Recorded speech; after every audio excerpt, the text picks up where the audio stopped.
Good morning, everyone. In this video, we are starting lesson D in the notes on page 10, looking at graphical transformations, vertical and horizontal shifts. Now, this part of transformation should be partially a review of Algebra 2, but we are going to be looking at some different functions and some different strategies for how we can transform our parent tables.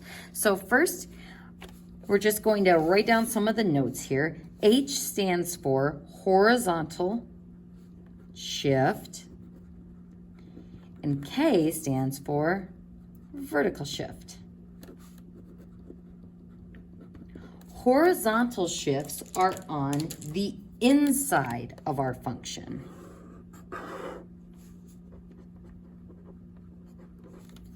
And vertical shifts are on the outside of our function.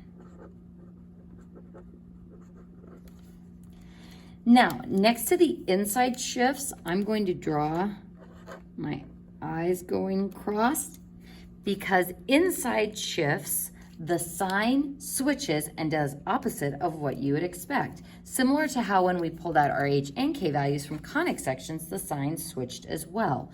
Now, the K values, which are values on the outside of our function, they do what you would expect the sign to do. So when I think about my outside shifts, I'm gonna draw a little person here. I think about moving my arm up and down. So my arm is kind of the outside of my body, whereas my eyeballs are on the inside of my skull. So that is kind of how I keep track of what a visualization of what these transformations are doing. Again, I always like looking for those silly little mnemonic devices. So folks, for our shifts in the equation, if you have a number getting added to the inside of a function, it will move it to the left. Whereas if we have a number being subtracted, it will move it to the right. So this is why whenever I'm talking about an inside transformation, I cross my eyes and the sign does the opposite of what I would expect, because I would expect positives to go to the right and negatives to go to the left, but those numbers are actually going to do the opposite of what we would expect. Now, with vertical shifts or vertical transformations, a positive number on the outside of your function will move it up. A negative number on the outside will move it down. So this should all be fairly familiar from Algebra 2 once we start reviewing what this looks like with some flashcards. But what we're going to be doing that is new for Precalc is using what I call a coordinate transformation formula. Coordinate transformation formula. And what this formula will allow me to do is take one of the coordinates from my parent table. These would be parent table points. And then use this transformation formula to move each of the points in my parent table. So these coordinate formulas will allow us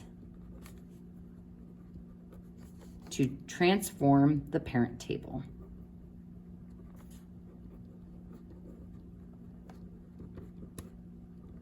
And the reason why we want to transform the parent table instead of, just plugging in random points is, as we've kind of talked about in previous sections, it's important for us to catch our key features of our graph.